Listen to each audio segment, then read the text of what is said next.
Shalom, salam jumpa dalam channel Klavus Sukacita. Kembali lagi dengan penuh sukacita kita terus belajar dari firman Tuhan. Mari berdoa, minta bimbingan dan tuntunan kuasa Roh Kudus. Kita berdoa. Kembali lagi kami datang kepadamu Tuhan, bersyukur atas segala anugerah yang baik kami terima dalam hidup tiap-tiap hari. Kesempatan untuk belajar dari kebenaran firman Tuhan telah menjadi bagian dalam hidup ini. Tuhan menolong dan memberkati baik hambamu, bahkan pemirsa Klavus Sukacita yang mendengar, dan kru saat ini ketika kami belajar dari bagian firman Tuhan. Kami yakin dan percaya Allah akan berbicara bagi kami sekalian dalam seluruh konteks hidup kami masing-masing. Amin. Bagian firman Tuhan bagi kita di saat ini dari dalam kitab Ester pasal 5 ayatnya yang ke-6. Kitab Ester pasal 5 ayat yang ke-6 demikian bunyinya. Sementara minum anggur, raja bertanya kepada Ester, "Apakah permintaanmu? Niscaya itu akan dikabulkan. Apakah keinginanmu? Sampai setengah kerajaan pun itu akan dipenuhi." Demikian bunyi kebenaran firman Tuhan. Pujian kepada Kristus kekal selama-lamanya. Dari bagian firman Tuhan kita dituntun dengan tema strategi menghadapi pergumulan dan dilema hidup. Strategi menghadapi pergumulan dan dilema hidup. Pemirsa Klavus Sukacita, sebelum kita merenungkan bagian firman Tuhan ini, kita perlu melihat sedikit apa yang terjadi pada pasal sebelumnya. Di pasal 4, bangsa Yahudi berada di ambang kebinasaan. Haman telah mengeluarkan rencana untuk memusnahkan seluruh orang Yahudi. Mordekai yang mengetahui hal itu mengirim pesan kepada Ester agar ia menghadap raja dan memohon keselamatan bagi bangsanya. Ada masalah besar bagi Ester. Siapapun yang masuk menghadap raja tanpa dipanggil dapat dihukum mati, kecuali raja mengulurkan tongkat emasnya. Dan Ester berkata bahwa sudah 30 hari ia tidak dipanggil menghadap raja.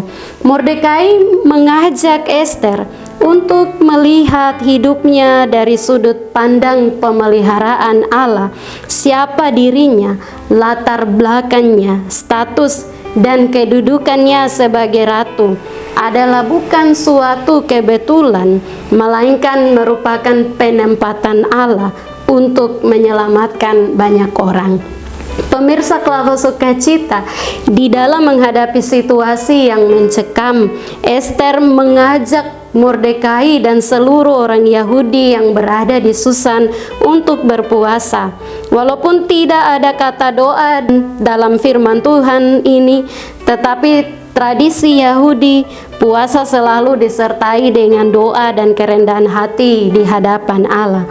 Strategi paling mendasar, pertama dan paling inti yang menentukan nasib Ester, Mordekai dan seluruh bangsa Yahudi adalah mencari Tuhan lebih dahulu serta mengandalkan penyertaannya. Keberanian untuk melangkah dalam iman bukan tanpa resiko. Ester tahu ia harus menghadapi resiko yang membahayakan nyawanya saat menghadap Raja Ahasiweros demi keselamatan bangsa Israel. Namun itu tidak menghentikan Ester. Sebagai umat yang mengenal Allah, ia tahu bahwa Allah akan menyertai. Kita sampai pada situasi ayat 6. Raja mengulangi tawaran atas perkenaan raja terhadap Ratu Ester selama perjamuan.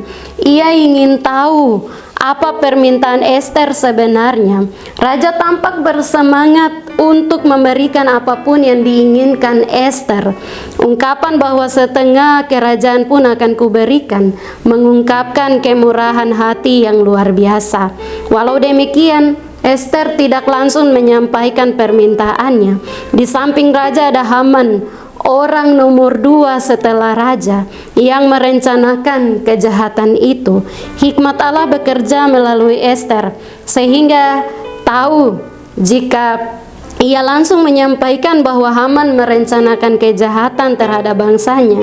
Secara psikologi, raja akan syok dan mungkin akan bertindak berdasarkan emosinya. Ester sabar dan menunggu waktu yang tepat. Ia membangun kepercayaan dalam kejujuran terhadap raja. Penundaan itu bukan karena malas atau mempermainkan raja, melainkan harus dikaitkan dengan kesabaran bahwa nikmat orang benar dan hukuman bagi orang berdosa akan diberikan di masa depan. Besok sesungguhnya haruslah dari kebenaran firman Tuhan kita dapat belajar beberapa hal.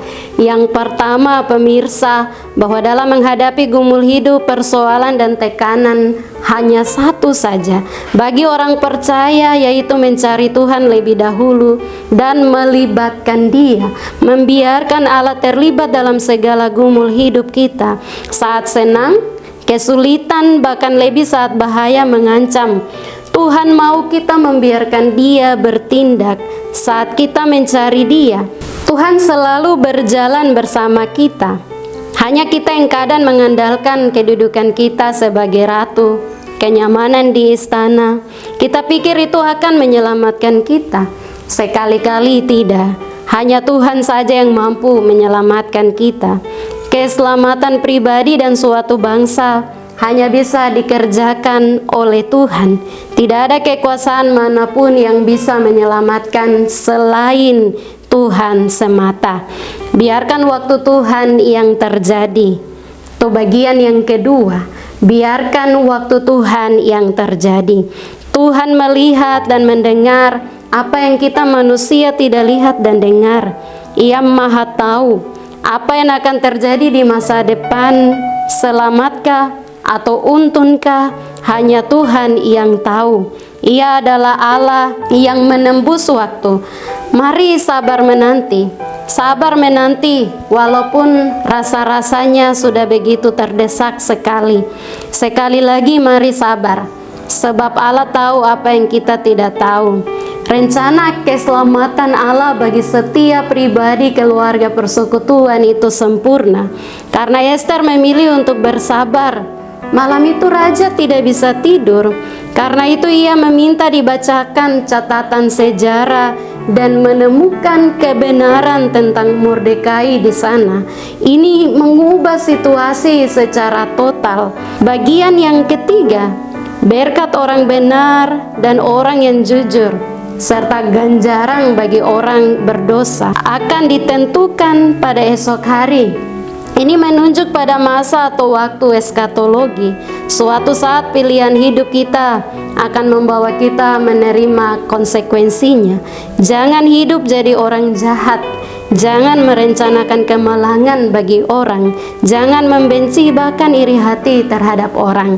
Mari di dalam hidup pribadi rumah tangga kita pilih untuk tetap setia, bertindak yang benar. Maka Allah akan menunjukkan kepada kita kuasanya yang besar itu, melampaui seluruh rancangan kejahatan manusia terhadap kita.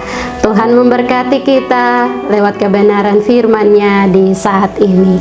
Mari berdoa. Ya Tuhan Allah kami yang hidup, betapa besarnya anugerah dan kasih-Mu di dalam kehidupan kami.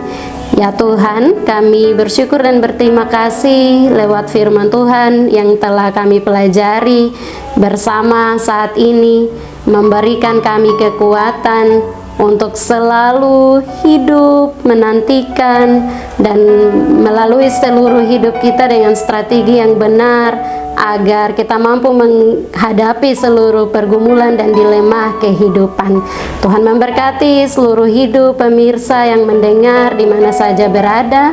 Tuhan memberkati kru, biarlah kami tetap setia di dalam kasih Tuhan yang terus nyata dalam kehidupan kami. Hanya kepada Tuhan kami berdoa. Amin. Shalom, terima kasih.